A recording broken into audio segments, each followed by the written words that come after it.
ایسے کہہ رہے ہیں, ہمیں پہلے پتا تھا, بلکہ ایک رات تو میں بچا ہوں تو سمیع ابراہیم صاحب کی وجہ سے بچا ہوں. میں آفس کے باہر ہی واک کر رہا تھا 12:15 بجے, تو سمیع ابراہیم صاحب نے مجھے کال کی 5-6 روز پہلے اور پوچھا کہاں ہیں آپ. میں نے کہا میں سر بار واک کر رہا ہوں. نے کہا واک ختم کرو, فوراً یہاں سے غائب ہو جاؤ, ٹیم جو ہے تمہیں گرفتار کرنے کے لیے جرمانہ ہو چکی ہے. پھر 2-3 دن میں بچ گیا.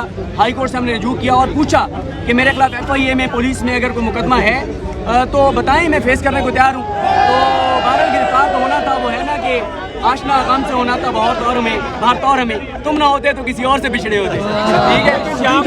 اچھا میں ایک اور بات کرنا چاہتا ہوں, یہ سارے نامعلوم جو ہے برے نہیں ہیں, کچھ نامعلوم ہمیں بتا دیتے ہیں کہ ٹیم نکل آئی ہے, تو ان کا بہت بہت شکریہ. اور اکثریت ایسے نامعلوم ہیں جن کے دل صحافیوں کے ساتھ دھڑکتے ہیں, آزادیوں کے ساتھ دھڑکتے ہیں, اور جن کے دل کیا کہنا چاہیں گے؟ آج تو خیال آیا کہ آپ کا کوئی کردار نہیں تھا.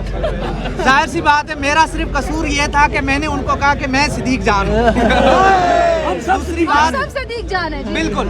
اور دوسری بات یہ ہے کہ میں نے ابھی جو ہے اپنا ایک شعر پڑھا, وہ ٹوٹا پھوٹا ہے. ٹھیک ہے, اس ظلم کی بات ہی کیا, اس ظلم کی اوقات ہی کیا, بڑھتا ہے تو مٹ جاتا ہے. آپ نے دیکھا آج الزام کیا تھا. میرے پہ الزام یہ تھا کہ میں نے پولیس والے پہ حملہ کیا, شیل چھینے, بندوق چھینی. ٹھیک ہے,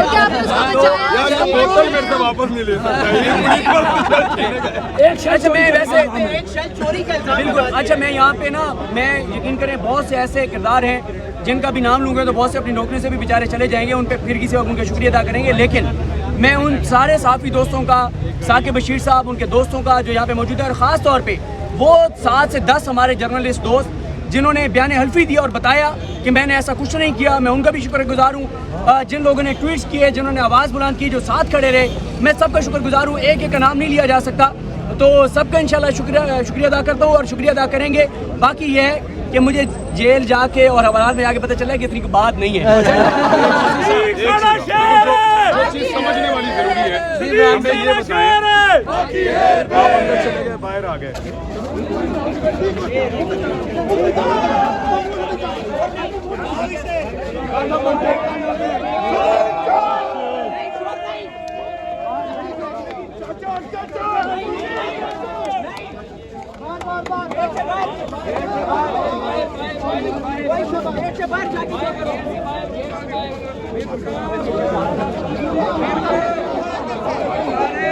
بنانا چاہتے ہیں وہ بنا لیں, ان کو مزید چانس دیا گیا.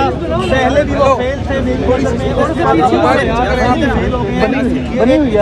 Generally as per the law, as per the guidelines of the higher courts کی روشنی میں فیصلہ کیا گیا. یہ مقدمہ جو ہے وہ اب حکومت وقت کے منہ پر تماچا ہے.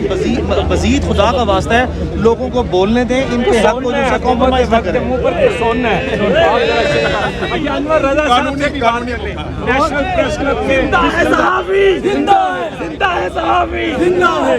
بہت شکریہ آپ لوگوں کا. سب سے پہلے تو میں اپنے ان تمام ساتھیوں کا بے حد مشکور ہوں کہ جو صدیق کی گرفتاری سے لے کے اب تک ہمارے ساتھ موجود ہیں, اور میں میاں اشفاق صاحب کو مبارکباد پیش کرتا ہوں جنہوں نے امیزنگ جو آرگومنٹ ہے وہ پیش کیے ہیں. اور میں سمجھتا ہوں کہ جج صاحب نے سارا کیس سمجھ لیا تھا, اور میں یہ کہنا چاہتا ہوں کہ آپ اس طرح اختلافی آوازوں کو دبا نہیں رہے, بلکہ آپ ان کو مزید تقویت بخش رہے ہیں.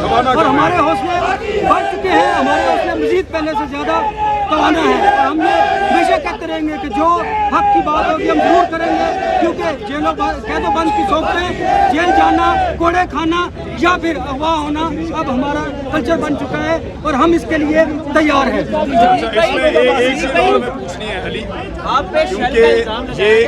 ایک کلاسک ایگزامپل ہے کہ کس طرح ایک آدمی کو ٹریپ کر کے پھنسایا گیا.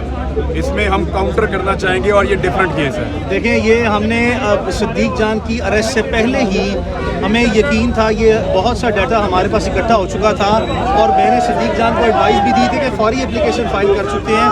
لیکن ہمیں پتا تھا کہ ہمارے پاس مزید بہت سا اور ڈیٹا اکٹھا ہوگا, کہ جس طرح انہوں نے مس ریپرزنٹیشن آف فیکٹس کیا ہے اور misinterpretation of the entire scenario video کو کیا ہے. اس پہ یہ کلاسیکل کیس ہے prevention of electronic crime act کا. ہم سائبر کرائم میں FIA کی سائبر کرائم میں کل ایک اپلیکیشن جو ہے, جن تمام لوگوں نے یہ نیریٹو بلڈ اپ کیا اور جو حقائق ہیں ان کو توڑا مروڑا اور جو ہے اس مقدمے تک وہ لے کے آئے, ان تمام کے خلاف جو ہے وہ کل ایک اپلیکیشن FIA میں دیں گے, تاکہ اب ان کی باری ہے, اب ان کے خلاف مقدمہ درج کیا جائے.